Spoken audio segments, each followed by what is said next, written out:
علیہ مصائر الخلق و عواقب الامر نحمدہ علی عظیم احسانہ و نیر برہانہ نوامی فضلہ و امتنانہ لم یولد سبحانہ فیکون فی العز مشارکا ولم یولد فیکون مورثا ہالکا ولم یتقدمہ وقت ولا زمان ولم یتعورہ زیادۃ ولا نقصان جلت عظمتہ والصلاة والسلام علی سید اسلم ما فی الوجود سر اللہ فی کل موجود نقطۃ دائرۃ الوجود صاحب اللواء الحمد والمقام المحمود بالقاسم محمد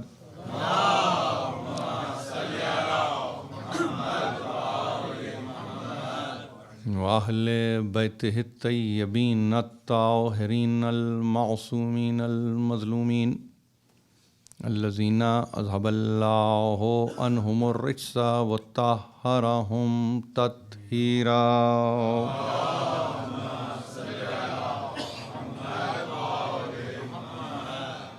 ما بعد فقد قال اللہ سبحانہ وتعالی فی محکم کتابہ الحکیم وما لهم به من علم إن يتبعون إلا الظن وإن الظن لا يغني من الحق شيئا. صلوات.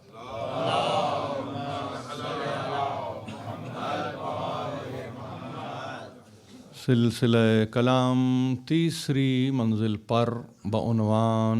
مبلغ علم آپ کی خدمت میں ہدیہ کیا جا رہا ہے. آپ کی مسلسل توجہات اور آپ کی محکم سماعت، یہ دونوں ہی باتیں ہیں جو کم از کم مجھے اس بات کے لیے آمادہ کرتی ہیں کہ معین وقت میں ہم ان امور پر ایک نگاہ ڈالیں کہ جو بصورت نص اگر قرآن ہے تو اور اگر حدیث معصوم ہے تو دونوں صورتوں میں آپ تک پہنچائی جائے اس انداز سے کہ اس میں اپنی ذاتی رائے کا کوئی دخل نہ ہو. یہ طریقہ، یہ تہذیب، یہ تعلیم پہنچی ہم تک اور اسی نے ہمیں اس معاشرے میں اس طرح سے باقی رکھا ہے کہ اب جہاں کہیں گفتگو سلیقہ مندی کی ہوتی ہے، جہاں کہیں گفتگو تہذیب کی ہوتی ہے، تو وہاں پر یہ گفتگو پیش نظر رہتی ہے کہ کس طرح سے، کہاں، کون، کب، کس وقت بول رہا ہے. گویا ہر شخص اپنے اپنے مقام پر ذمہ دار ہے کہ وہ انتہائی احتیاط کے ساتھ اور ایسی صورت کے ساتھ کہ جس میں کوئی اختلاف واقع نہ ہو جائے. یہ تو ہے ہمارے پاس تہذیب مجلس. اب آ جائیے کہ کیا کہا جا رہا ہے فی زمانہ اور کس انداز سے کہا جا رہا ہے اور کون کہہ رہا ہے. مجھے اس سے قطعاً کوئی دلچسپی نہیں ہے. اس کی وجہ یہ ہے کہ اگر معترض ہوتا ہوں تو ایسی صورت میں عامی کی ذہن میں یہ بات آئے گی کہ چونکہ آپ خود ایک بولنے والے ہیں لہٰذا آپ اعتراض کر رہے ہیں۔ خاصہ کا یہ عالم ہوگا کہ اگر اعتراض کیا جائے تو وہاں پر ایک نوید تو ہے، خوشخبری تو ہے، لیکن وہ اس قلت میں ہے عددی طور پر کہ آپ توقع بھی نہیں کر سکتے کہ برابر والا بھی اس کی پذیرائی کرے۔ یعنی ایک عجیب حال میں انسان زندہ ہے۔ اب اس کو آپ حال کہیے یا انسان ایسا جو بے حال ہے، نہیں معلوم، مجھے نہیں معلوم، مگر میں آپ سے عرض کروں، یہ جو بات میں تمہید میں کر رہا ہوں یہ اس لیے کر رہا ہوں کہ دیکھیے ہمیں اور آپ کو، ہم ایک ہی تربیت گاہ سے نکلے ہوئے ہیں، ہماری تربیت الگ الگ نہیں ہوئی ہے، ہم ایک ہی تربیت گاہ سے نکلے ہیں اور ہماری تربیت گاہ یہی مجالس رہی ہیں، اور جہاں مجالس تربیت گاہ رہی ہیں تو وہاں پر ظاہر ذمہ دار بولنے والوں نے منبر پہ آ کر گفتگو کی ہے اور اپنے اپنے مباحث کو بعنوان مطالب پیش کیا ہے۔ تو اس کا مطلب یہ ہے کہ ہم نے انتہائی دقت نگاہ کے ساتھ انہیں سنا، سمجھا اور اس پر عمل کرنے کی کوشش کی۔ ہم اس بات سے بے خبر تو نہیں ہے کہ کیا کہا جا رہا ہے، لیکن اس معاملے میں اپنے آپ کو دور رکھتے ہیں کہ جو کچھ بھی کہا جا رہا ہے کیا اس پر کوئی رائے دینی ضروری ہے یا خاموشی اختیار کرنی چاہیے۔ حکماء نے یہ بتایا، علماء نے نہیں، حکماء نے یہ بتایا، وہ جو حکمتوں کے امین ہیں انہوں نے یہ بتایا کہ دیکھو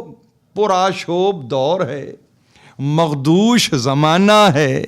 یہاں پہ ہوا و ہوس کا غلبہ ہے،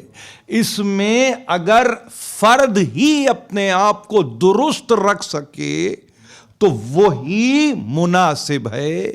تشکیل معاشرہ میں ذمہ داری اب ایسی عائد نہیں ہوتی کہ جس کے نتیجے میں اب ایسی ضرورت پیش آئے کہ اپنے خیالات کو امپوز کیا جائے۔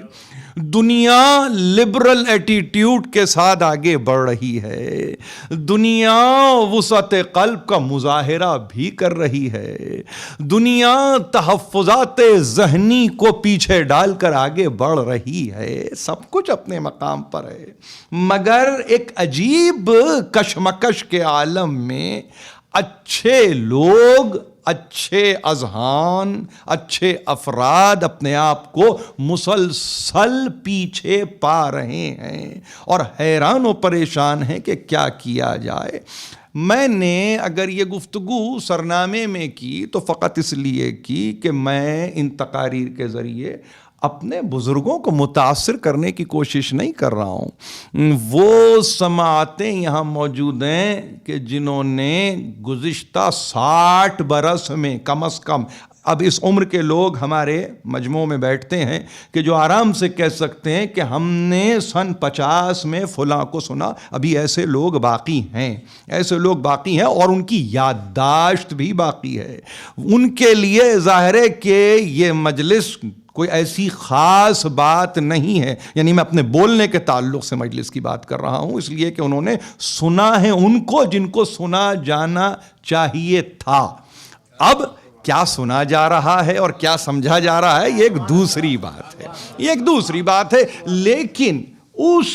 سماعت نے اس تہذیب کو محفوظ کیا اور چاہتی ہے اس دور کی سماعتیں کہ ریوائیول ہو جائے اس تہذیب کا۔ مغرب میں رہتے ہوئے ریوائیولسٹ اپروچ کو سامنے رکھتے ہوئے انسان اگر اپنی تحریک جو مذہب کی صورت میں ہے اس کی نشات ثانیہ پر یقین نہ رکھتا ہو تو حیرانی ہوتی ہے۔ میں اپنے آپ کو اس منزل پر پاتا ہوں کہ جہاں کم از کم آپ پذیرائی یہ فرمائیے کہ اگر تقریر میں ہم گفتگو کریں